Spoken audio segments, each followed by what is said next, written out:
What's up, everybody? We got a great episode. I don't want to take too long before we get into it, but I'm going to be joined by one of El Chapo's attorneys, Jason Goldman. He's a criminal defense attorney here in New York, and he used to work for the district attorney of New York, and now he's gone on to the criminal defense side.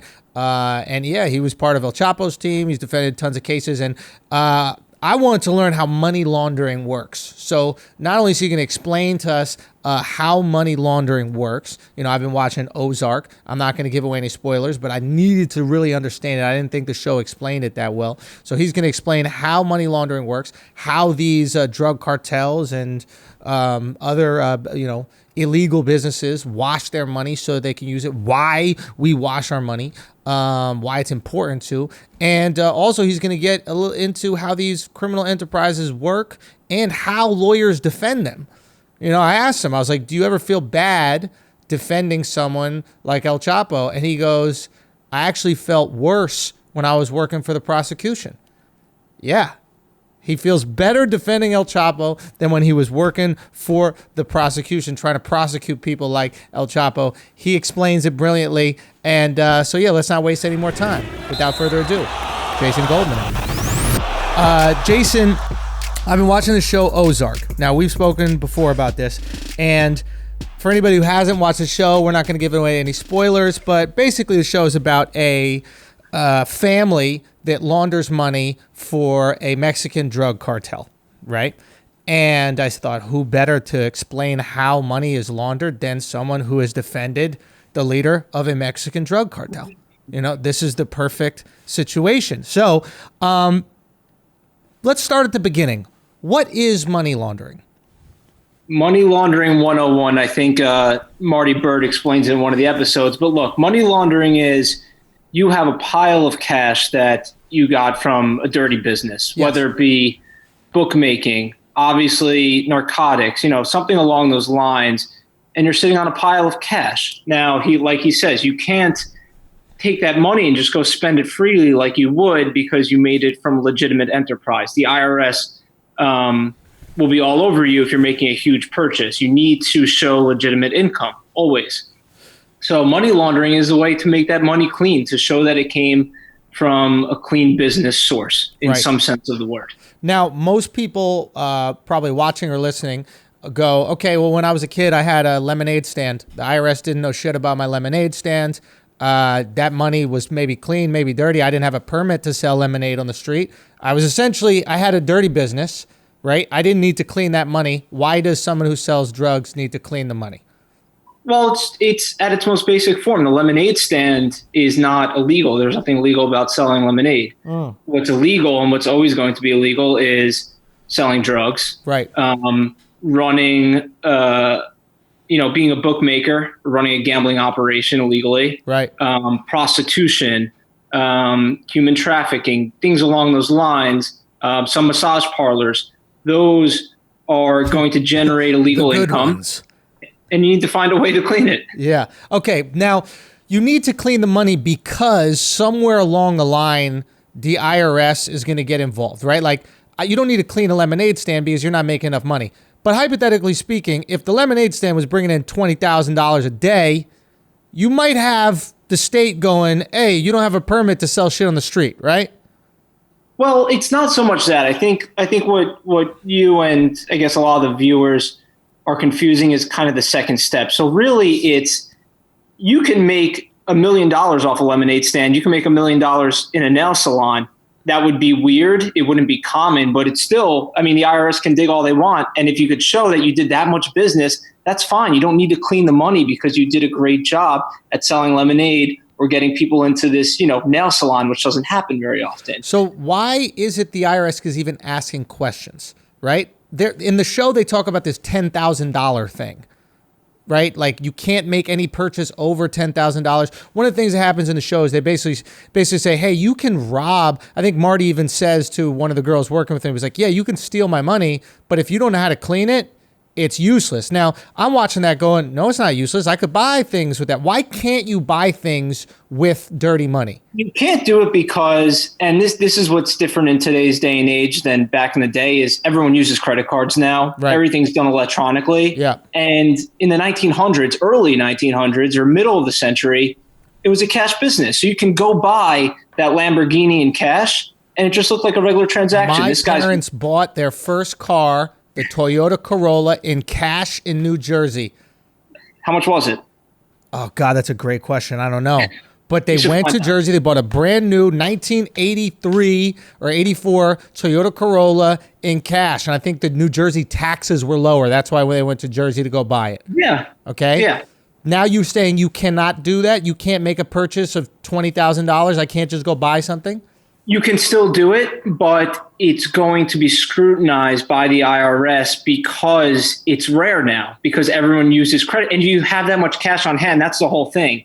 If you have $20,000 or $100,000 on hand to go buy your Lamborghini, they want to know where that cash came from. How do you have that much cash on hand? So something gets triggered when you buy something that's expensive. Yes. And it basically goes, the IRS goes, oh shit, someone's buying something expensive. Let me see where this money came from. Yes, that's how it all gets triggered. So something automatically gets triggered. Yes. Okay, now it's very interesting. So if you had this $1 million and you just want to buy Snickers for the rest of your life, you're good. IRS never knows. But if you got that $1 million, you want to buy a house, you want to do anything like that, the IRS gets triggered. That's what he says in the first episode. He says you can go buy groceries for the rest of your life, but you don't want to buy groceries. You want to be rich and go on vacation to a beautiful resort somewhere. I'm a millionaire. I want to live like a millionaire. Of course. Okay, so we need to clean the money. Yes. So we need to, by clean the money, basically means we need to make that money that can't purchase anything legal so it can purchase whatever the fuck I want, and the IRS minds their own business. And then you could still do it later on in cash, but you can say, if they come after you, you can say, I'm going to show you exactly how I got $1 million in cash on there. Okay, what is the most common way to clean that money? We have $1 million. Let's say we made it from some drug shit. Who cares? A massage parlor. The cream of the crop Do us is a favor. casino. Move your computer down a little bit. There you go. That's a little bit up. Perfect. There it is. Technology, a little deficient on the Zoom. You're good. You're good. Talk to me. A casino would be the golden ticket to cleaning money. Now, they do that in the show. They get to a casino. I'm not ruining anything. There's a season 3. They haven't died yet, so, must be legit. They get a casino. Why is casino the best? It's this simple.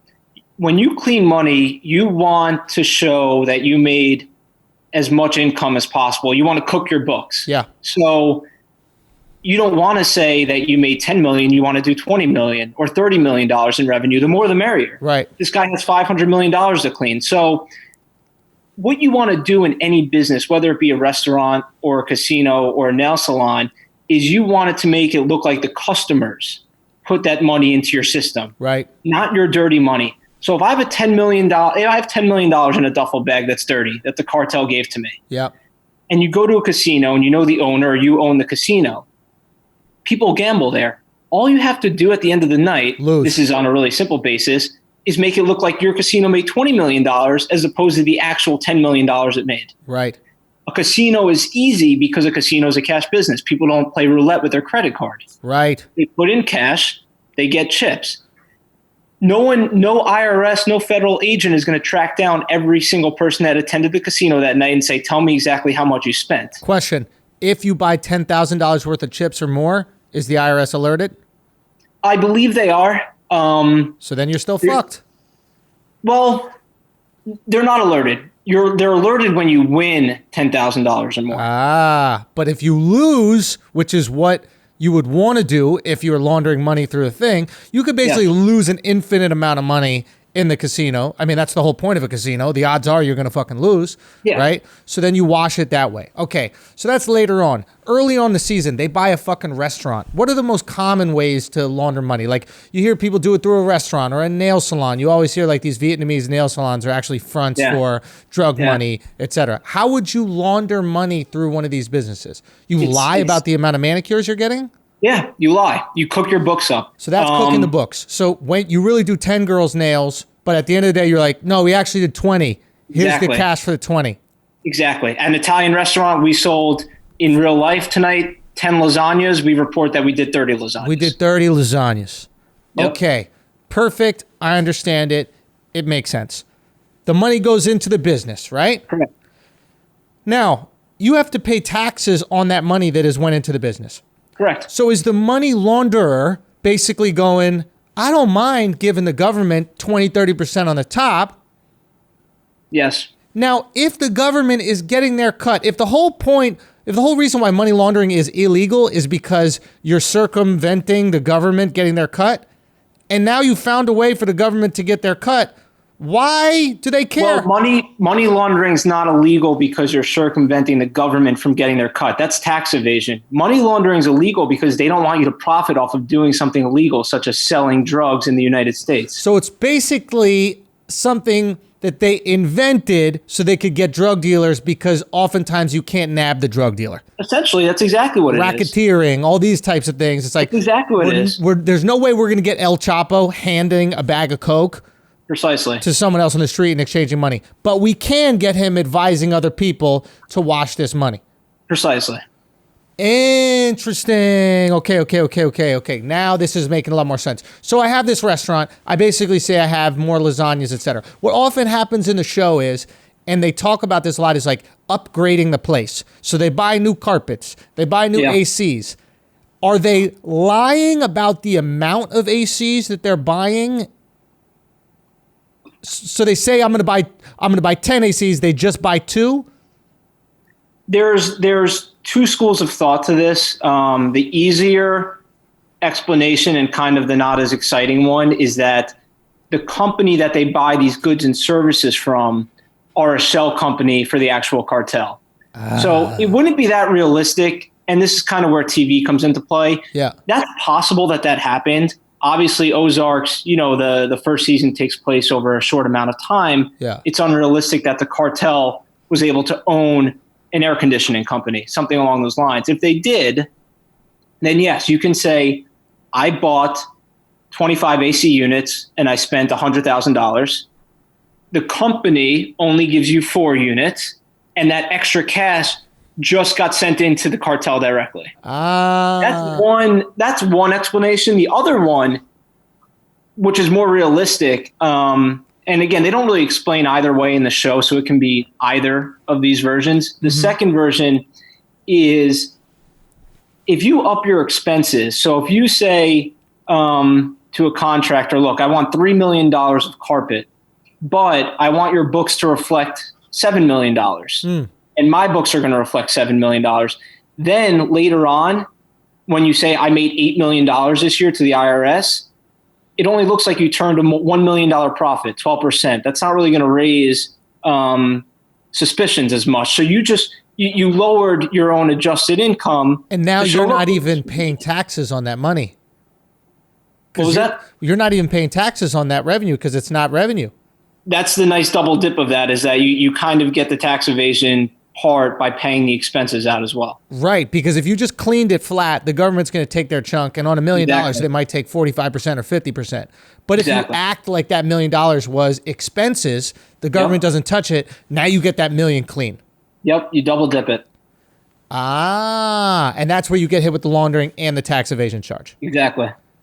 Okay. And it makes it look, but at the same time, even though you get double the money, it also is a way to add that extra step of layering, because if the feds are onto you or the IRS are onto you and they go to the Blue Cat Lodge or somewhere else and they see it looks like a piece of crap, they're going to say, how did you make $8 million this year? But if they show up and there's new carpeting and new windows and new AC units, it looks like you actually might have did this business. Okay, so they are spending a little money. Yes. So you do spend a little money, but you're basically looking at this like, I can spend, if I gave my money to the government, it would be 50%. If I spend 20% and then I act like this whole thing is expenses, actually save 30% on top. Yes, in that way, yes. Okay, so you're penny pinching, you're pulling shit out, and you're already doing illegal stuff, so you don't worry about breaking the law with tax evasion when you're hanging people from a bridge. No. It's the least of your concerns. No. Okay. So you mentioned shell company. they keep talking about this on the show, and they keep talking about the value of moving money around constantly.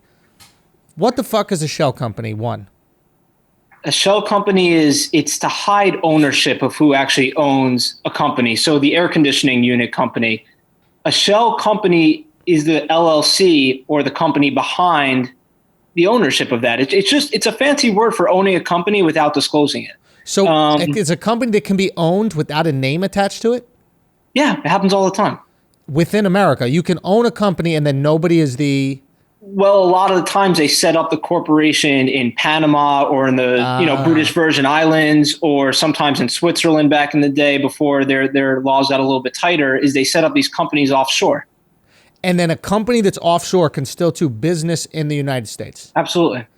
And that's when you talk about, okay, now I'm understanding you're having your money in the Caribbean or these types of things. So this offshore business runs an AC company or a construction company, let's say. Correct. Right? And you hire the construction company to clean out your backyard, and you hire them to do $1 million worth of cleaning, right? Yes. Your backyard looks clean, right? You pay that construction company. They didn't really do anything. Exactly. That money goes right to your account, which is the construction company. Exactly. That money's clean now? That money is clean. That money is clean. Now you just have to pay the taxes in Panama? You'd have to pay taxes in the country where the construction took place, which is fine. Okay. It's more about getting that money offshore to, even though it's clean, it's still dirty, obviously, from where it came from. Once it hits those foreign accounts, I mean, that's the best you can do in terms of getting out of United States jurisdiction where the crime took place. That's why you see in Wolf of Wall Street when they, tape $1 zillion around the girl and they go off to Sweden or Switzerland because they didn't have the same reporting rules as we do. So once the money's there, it's like your safe haven. It's like a tax haven. So once you get the money there, you're good. How do you get the money back out? Or can you just pay off your credit card bill via the bank account attached to that company? Like if I want to buy a Lamborghini in the U.S., but all my money is in this foreign bank account in Panama or Switzerland, whatever it is, can I just use my credit card regular and just pay my bills through that? You can do it. I mean, you can set up either a joint account or it can be wired the same way that you do it within the United States. Your money's just coming from this company that you own in Panama or that another business partner owns in Panama, and that's what you're using to pay, pay for your Lamborghini or pay for your apartment in New York, whatever it may be. So, question. Having these offshore accounts is only illegal if the money going into them is illegal? Correct. The offshore account, having an offshore account is not illegal. It's not illegal at all. Obviously, if the funds are being sent in illegally, that can make them illegal. But having the account itself is not. They're all over the place.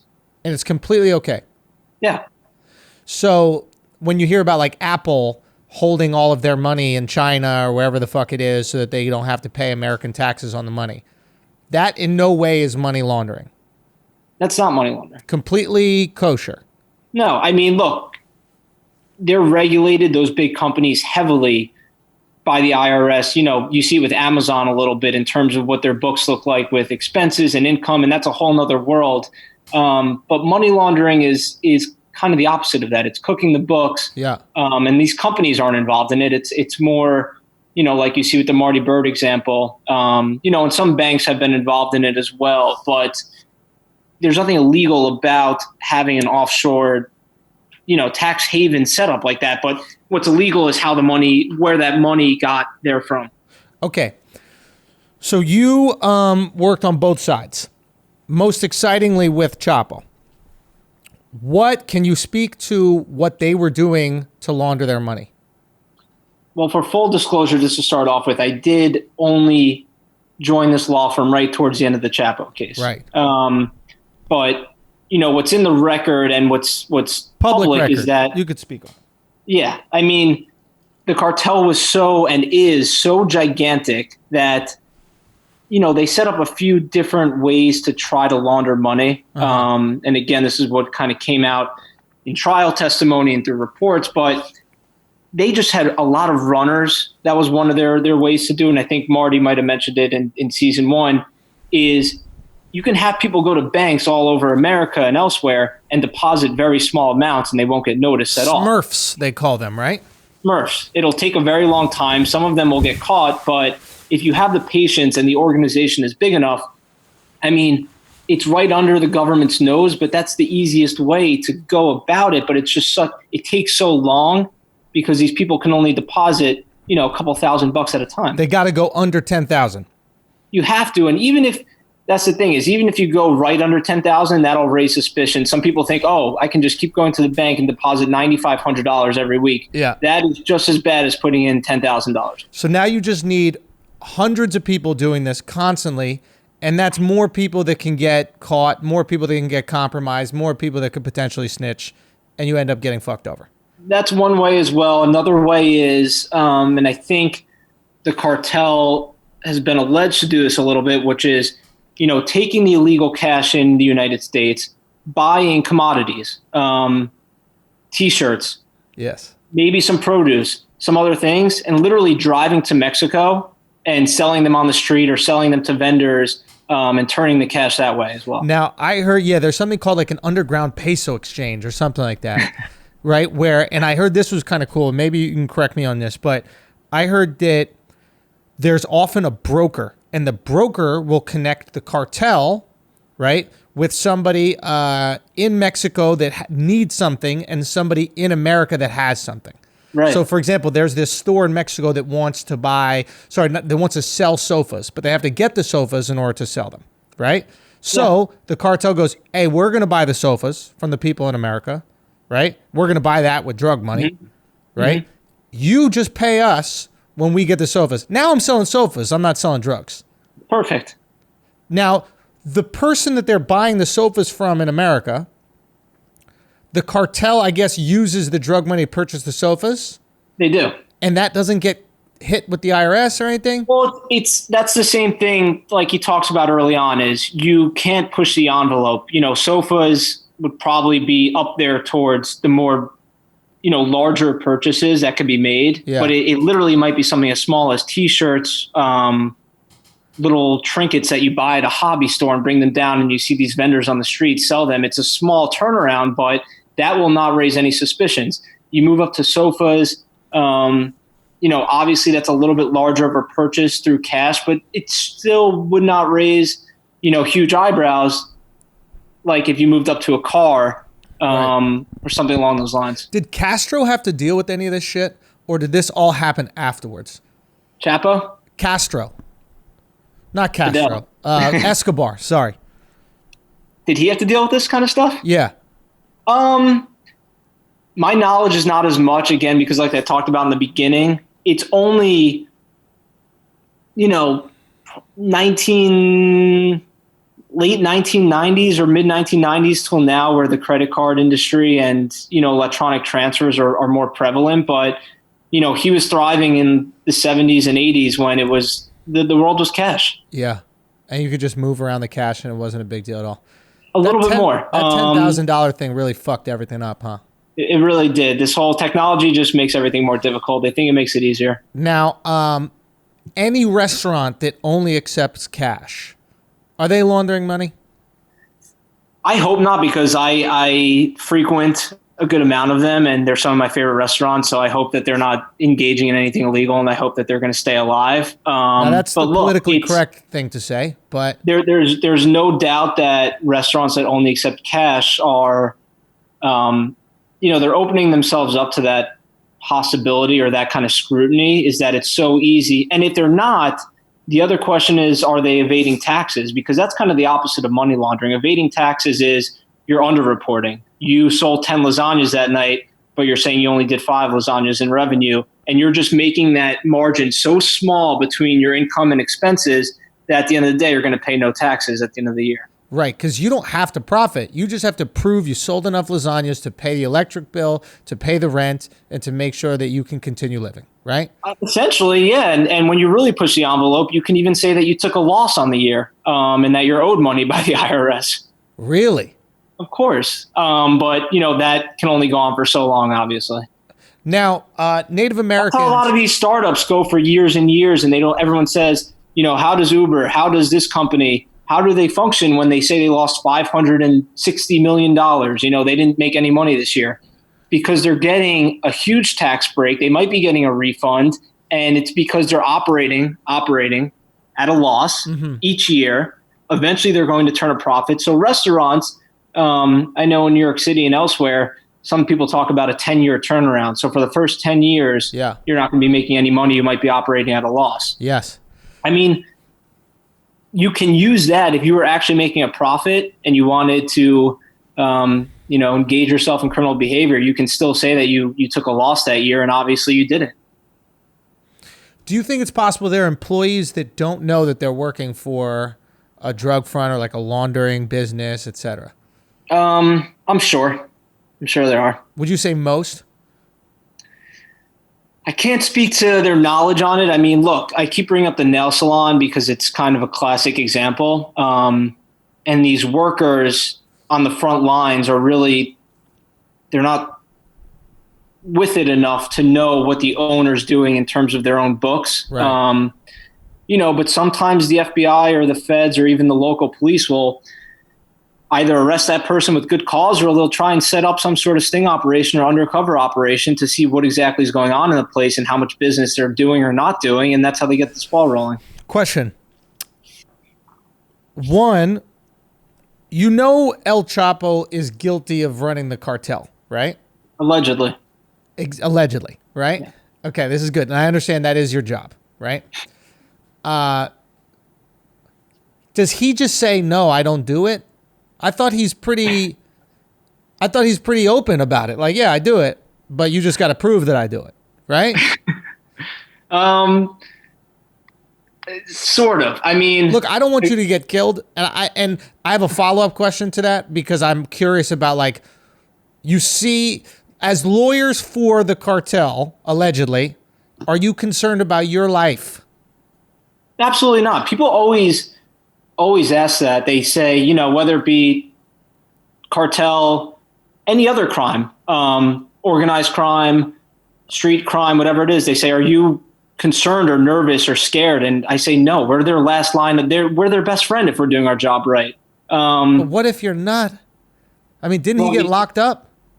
He did. I don't think anyone was able to save him from that. Look, my boss did the trial, and he had the jury deliberating for 7 days, which is a minor miracle, given how much evidence was against El Chapo. 7 days they were deliberating. Right.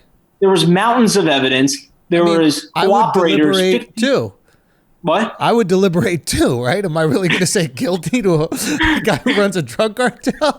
Like, yeah, I'd have to think about that. It's a good point. But look, they were sequestered. I don't think their life was in danger. And certainly as a defense lawyer, I don't. People ask that question, but I've never felt that way in my life, that I was in bad, faith or in danger with one of our clients. Now, I'm sure you've gotten this question before. How do you reconcile it, right? Like, where do you go, okay, am I defending these bad guys or who are alleged bad guys? Is it hard to stomach it? And I mean, don't get me wrong. I have a cell phone that's made by child slaves, okay? I use it every single day, and I fucking love it. I'm no good person. We're all part of bad shit. True. How do you reconcile the proximity do you have to it? I found it to be pretty easy. There's two sides to every story. I really have. It's not difficult. Go. How? I found it harder to sleep when I was a prosecutor than when I've become a defense attorney. Why? Go on that. Well, that's just how I'm wired. I'm wired a little bit differently. Just to break this down for people that are listening or watching right now. So you used to be on the other side. You used to work for the state trying to convict the drug dealers. Now you're working for the alleged drug dealers and cartel bosses, et cetera, or people doing these type of crimes, and you're trying to make sure the state can't convict them. Correct. And you said it was you said it was tougher to sleep when you were trying to convict the bad guys than trying to get them off? That's just me personally, and I'm definitely in the minority on that, but I saw from the inside, and look, there's great work to be done as a prosecutor, and there's some really bad people that should be in jail, and there's some bad people that I put in jail or helped put in jail. But that didn't outweigh, I think, the overreach by the police and by prosecutors sometimes in going after people that didn't do much wrong. All I can tell you is that I've been to Rikers Island. I've been to prisons around New York State and other states. Right. And one day in prison is enough to make someone straight. I can promise you that. Like straight as in not homosexual, or straight as in like you're not going to? No, well, for that it's the opposite. Yeah, that's going to open you up. People get progressive in prison. It's enough to put someone on the straight and narrow. I've seen people that think they're hardened criminals and have done something which a lot of people would consider bad, and they look like a bad person. And I visit them after they've spent their first 5 days on Rikers Island. And I can tell you right now, they'll never jaywalk again in New York City or elsewhere because it's a terrible place. And you don't think it's kind of like getting a speeding ticket where like right afterwards you go, I'm never speeding again. And then you drive the speed limit for an hour. You're like, fuck this. That doesn't do anything because you just got let off. But that's what I'm saying is when you go to jail or the threat of jail is there, it's a whole different ballgame. And people toss around these sentences like 3 years for this amount of drugs or 5 years for having 2 guns on you. Whatever it may be. And until you go to those facilities, you don't see how bad they are. I mean, look at us. We're all quarantined. We're in these apartments with TVs and Netflix. Complaining. And we're complaining. Yeah. We're complaining out of our ass, and it's crazy. And these people are in prison. They're doing way different things out of their ass. None of the amenities that we have. Other things are happening there. And it's crazy. So this is a good example of it. We're all under home confinement right now, and everyone's complaining. Yeah. So you said, for you, the way you reconcile it was you felt that jail is so awful that putting anyone there made you carry a weight that was incredibly uncomfortable. Whereas when you're getting the guys that have been accused of drug dealing, even if you truly believe deep down that they are, you think that sending them to jail is just such an awful experience, you'd rather get them off. At its base level, yes. I think jail does nothing to make anyone better. America has 5% of the world's population and 25% of the world's prison population. Yeah, exactly. Let's go. Flex the muscles in America. Go. So that's one of the issues. But look, even if jail is not in the question, I have a lot of people that allegedly committed crimes that aren't facing a jail sentence. Right. I just see the toll that it takes just getting arrested and being put through the system. Their significant other leave them, their jobs fire them, their kids hate them, they get divorced, whatever it may be, and they have no other lifeline. And I've seen people at their lowest, probably had, it's more like being a therapist than a defense attorney sometimes, calling me in the middle of the night and their world's falling apart. Right. Because of what happened to a lot of people that, I represent have never been in trouble before, and they're never going to be in trouble again. And they got caught up in something. And I've just seen that I like to figure out why people have done certain things.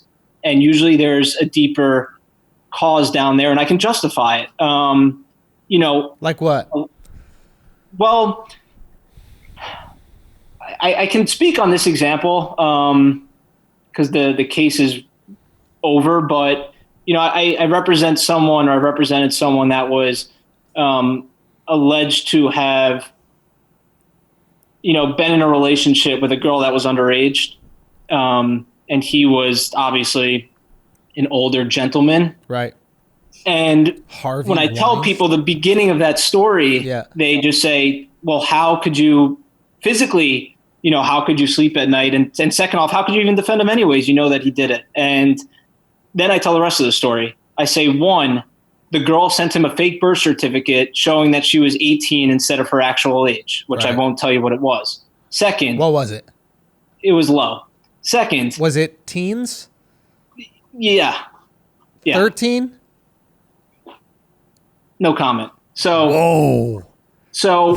Whoa. She sent him a fake birth certificate. Yeah. She had her own brother.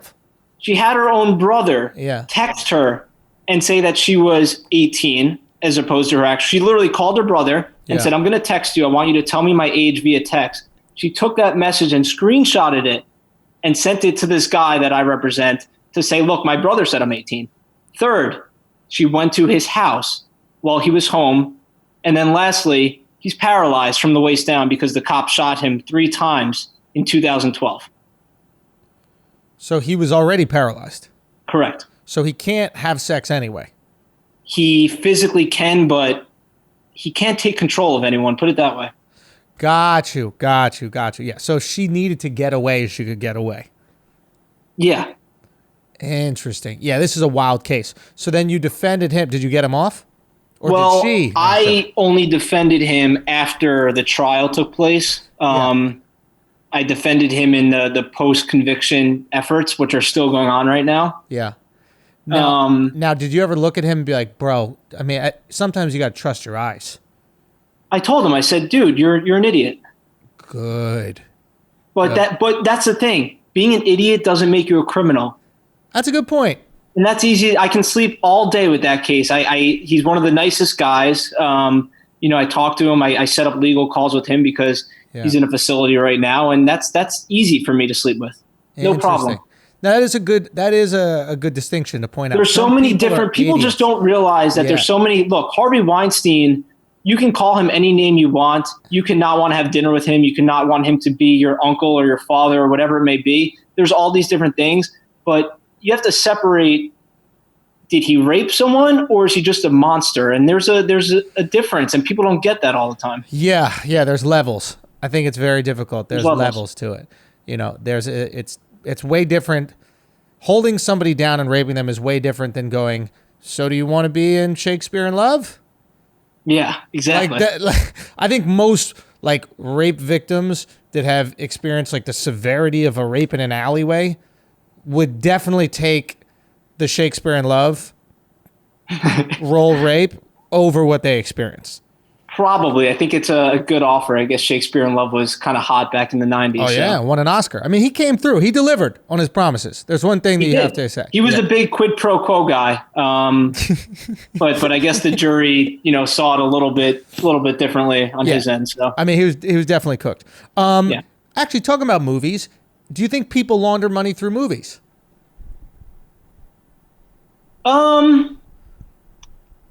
You ever see a horrible sequel and go, oh no, they're cleaning money? Yeah, that's definitely very possible. For a really shitty movie, possibly. No, if you're doing Game of Thrones or something like that, maybe you're not laundering money, but there are all these B movies made, right? Or D movies made. They're meant to be shitty. Nobody's profiting off these movies. Something else has to be going on, right? I guess that's one way to cook the books, but you have to show that you're going to make some income from that. So you have to promise that the box office, would do $20 million in sales, so you can throw in your extra $10 million before you lose everything. Do you have to make income, or can't you just run it through? If you own the production company, can't you just inflate all the costs? Well, are you saying to invest in the movie using the dirty cash? Let's say the movie costs $200,000 to make. You say it costs $1 million. You just cleaned your money, right? Inflate all the costs? Yeah, that could be one way of cleaning it. That could work. Are you teaching me or am I teaching you? You're running the show here. You're throwing the hypotheticals at me, a million different ways. Look, you don't see the money laundering as much as you see the tax evasion, I don't think so. Yeah, the tax evasion is where they get it. Okay, I don't want to take too much of your time, but lastly, I heard certain people discuss how the city of Miami came to be, and that people say drug money built Miami, meaning it built Scarface, Al Pacino. Say again? Scarface, Al Pacino. 100%, right? But it's they literally built skyscrapers from drug money. And maybe you've experienced this with El Chapo, or is it Chihuahua, Mexico, or something like that, or Sinaloa or something like that? Yeah. Now, again, allegedly, etc. Or maybe he's convicted now, so we could say... It's always allegedly, even if they're convicted. Done, always allegedly. So... Are there places that we frequent regularly that would not exist in the same capacity without that huge influx of drug money? Miami being one of them. I think absolutely. I think a lot of, look, on a grand scale, possibly, the high rises and the casinos and those sort of things, but just draw back to almost any, especially Miami, but, elsewhere, it's any of those cash businesses. It's the small, mom and pop restaurant. It's the massage parlor. It's somewhere else. You love those massage parlors, dog. You keep talking about those massage parlors. It's on the top of my head. It's the most classic example. I think I lived above one in the East 60s. When I first moved to the city, you saw it go down in Palm Beach last year with Robert Kraft and a bunch of other people. I mean, that's how they dig into these, is because the victims, the the workers there, possibly victims of sex trafficking or prostitution, they're the ones that are at the most base level of this operation going on, and that's how you cook the books. You saw it right there. They always try to make something bigger out of it. And that's why that example is on the top of my head, because it's pretty prevalent, and I was reading about it a little bit recently, and it's right. If you see a business in a high rent place that's always empty, and you say, how is this restaurant still in business? How is this nail salon still in business? It's in the middle of Manhattan and it's always empty. It looks like a dump. Boom. That's a red flag. Okay. Cryptocurrency. Has that entered the laundering and tax evasion equation yet? And in what way? It definitely has.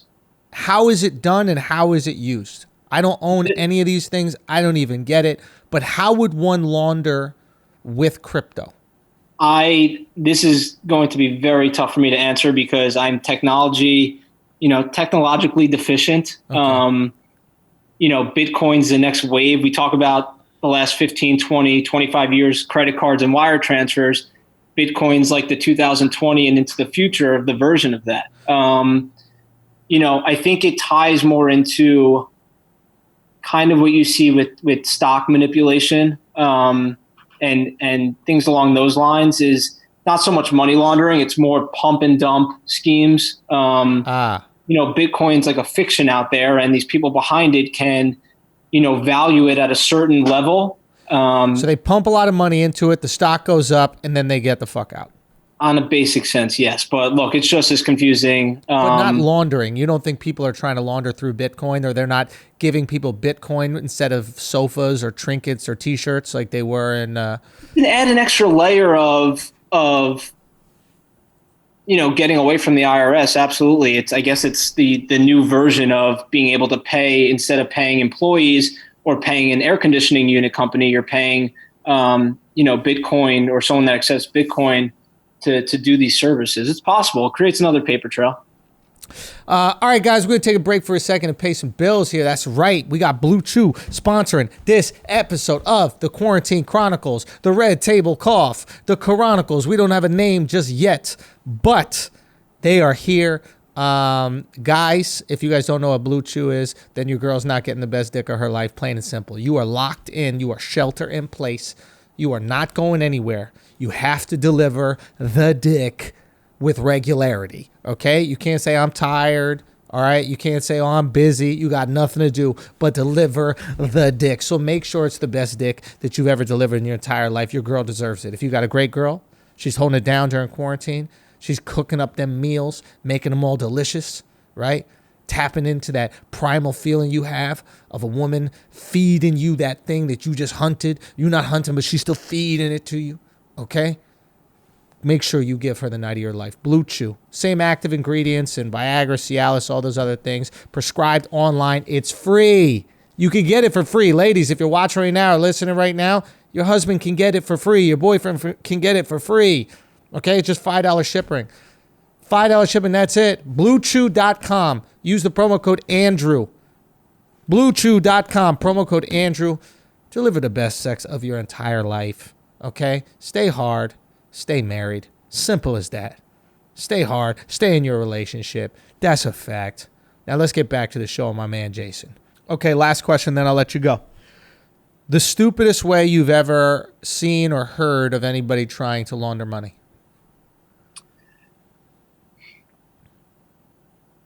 Or most unusual? Well, the stupidest way, and I've seen it before, and I read about, there's actually someone was arrested recently, I think a professor at the University of Miami that teaches about this stuff. He was arrested, of course, for money laundering. Right. And he was doing it in a really non-complex way at all.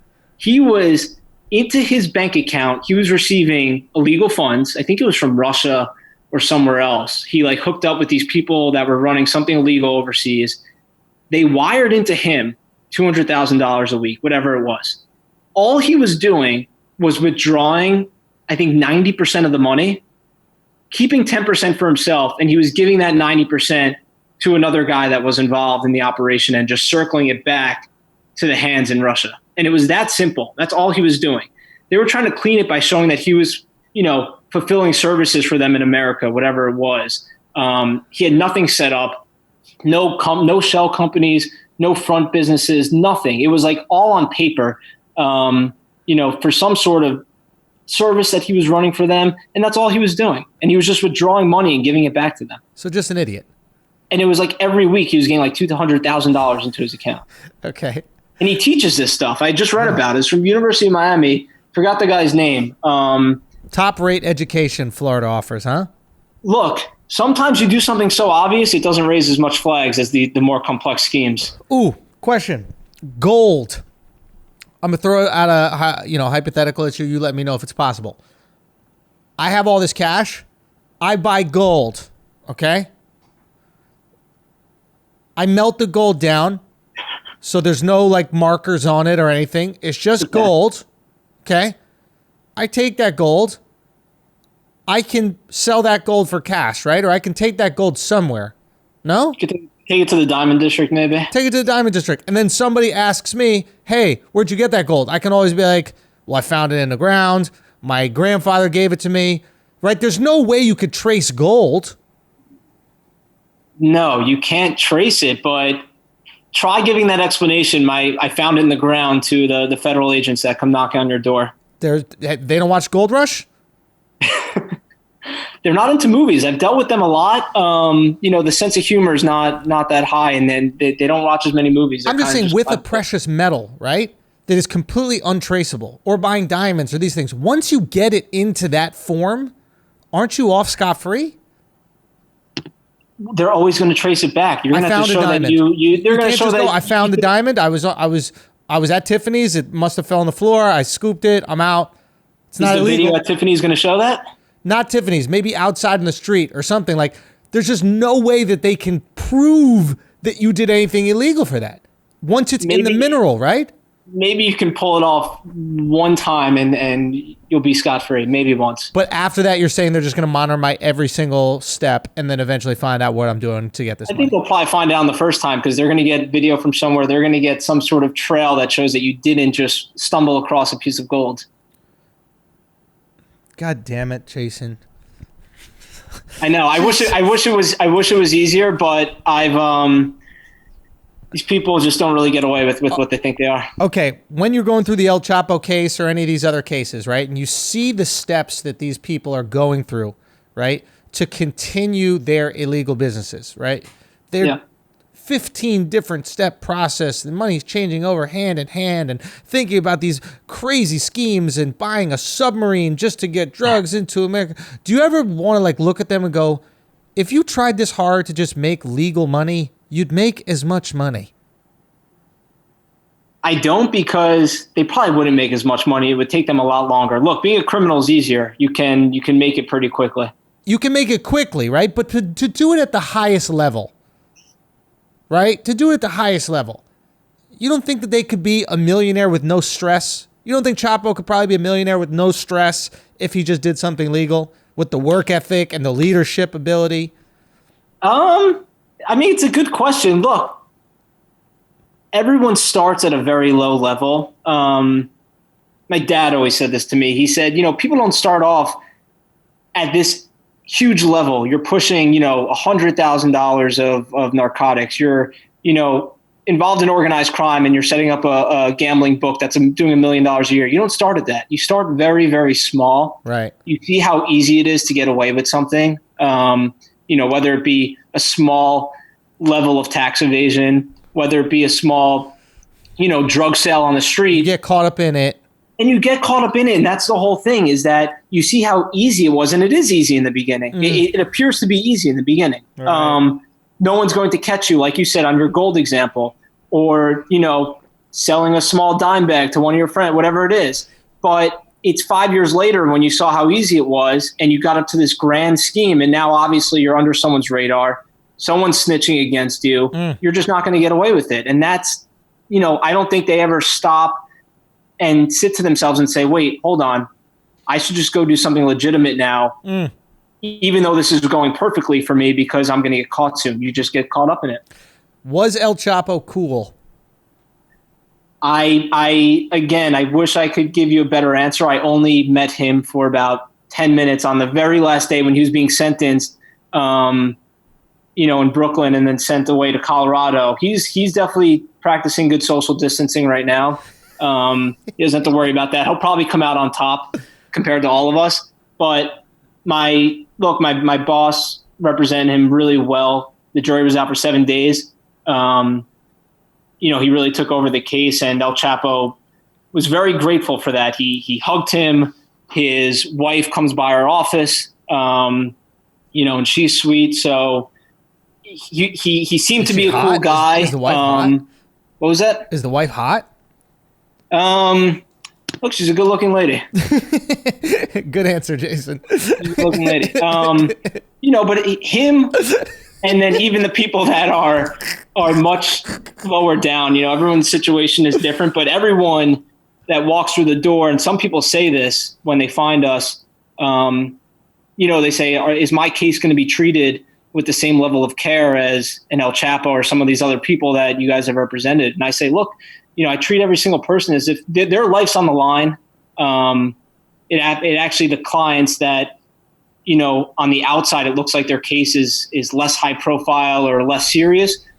They have just as much consequence as anyone else. They don't need to be a celebrity or a professional athlete or something like that for their case to matter, because, there's a lot of consequences for getting arrested and getting put into this, criminal justice system. So they get treated the same. Yeah, but the stakes are a little higher.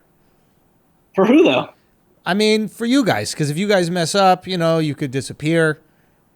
No. I told you in the beginning, I never felt, I don't think anyone's ever felt threatened. But if you do your job right, you're their last lifeline. And he literally had to say publicly, I'm not going to do anything to the jurors. Now, you only have to say that because every juror is like, I think he's going to do something to us, right?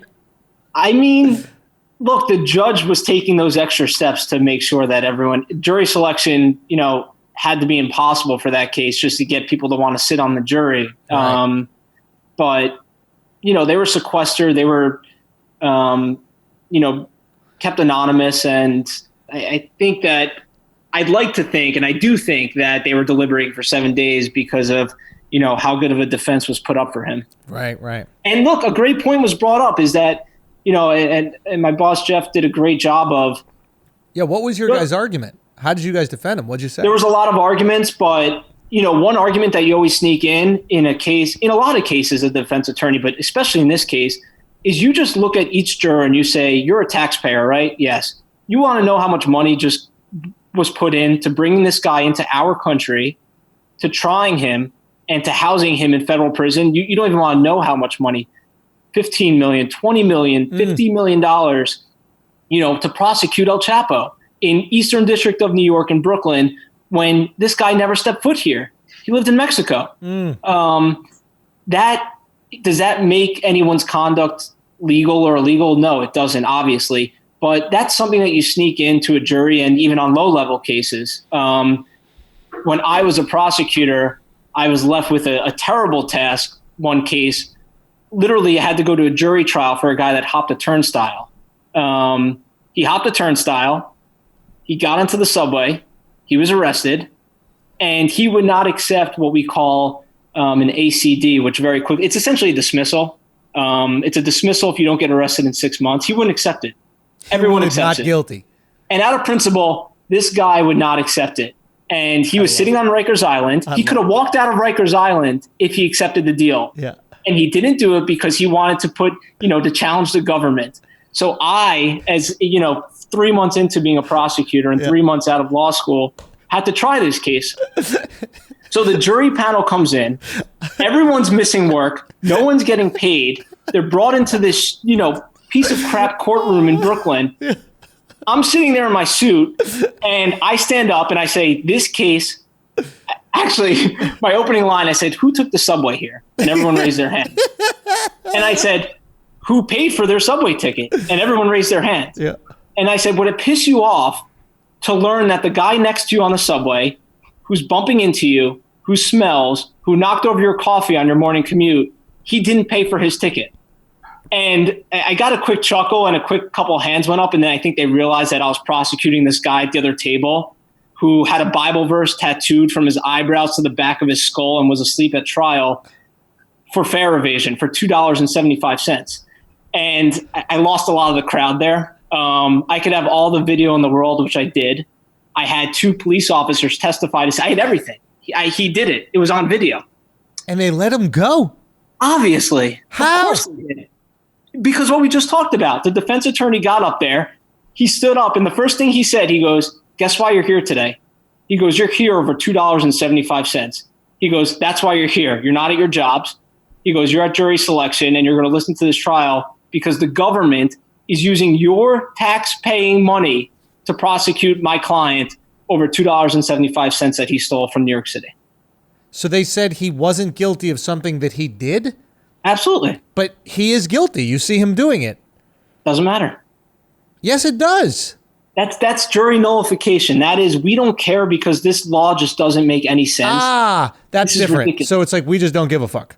Yeah, and there's a lot of don't give a fuck. I lost. So after that, you're like, you know what? Fuck this. Where are the drug dealers at? I need to defend them. This is how you stick it to the man. I did a handful of those cases and definitely some bigger ones, and I still lost them as a prosecutor. And that's obviously when I realized, when I lost a few of the bigger ones where there was actual victims, there's no victim in a $2.75 New York City subway case. Yeah. But when people are victims of shootings or domestic violence and you still lose, that's when it's time to, change sides probably that for me. So that was kind of my journey. If you can't beat him, join him. Yeah. If you can't beat him, join him. I always knew that I wanted to switch over anyways. I was just doing it more for experience. Is there anyone you won't defend? There's one class that I would not defend on its face, which would be terrorists. Ooh. I can't say that I've only been doing criminal defense for about a year, so I have not personally been approached. Yeah, you're still selling dime bags, bro. Once you get to the big stuff. Yeah, I can't say that. Look, I can't say that terrorism would sit right. I'm from New York. I lived through 9/11. Yeah. I've seen that, and I just don't. It'd be very tough to stand by someone that committed an act of terrorism. But look, even for those, there's a case. Here we go. There's a case. It's a documentary. Jason, go. This is what I mean. There's 2 sides to every story. But there's I love him. Go. For everyone that's quarantined, I think it's on HBO still. There's a documentary. It's called The Newburgh 4 or something along those lines. Okay. And the FBI got some sort of hunch that these guys in upstate New York, not too far from New York City, were involved in terrorism, and they were planning a plot in New York City. And they set up a sting operation. They set up an undercover to go up there and kind of befriend these 4 guys, to learn about them a little bit. And these guys had guns and a few other things, but they weren't criminals. I don't think they've ever committed a crime before. And there was not much by way of a plan to actually commit any sort of crime of terrorism. But the FBI was so, engaged by this hunch that they had that they sent this guy up there, and he did, and this is what the documentary is about, is he really entrapped them. It's called Entrapment. Yeah. Into going through with this plan that they never really had plans to go through.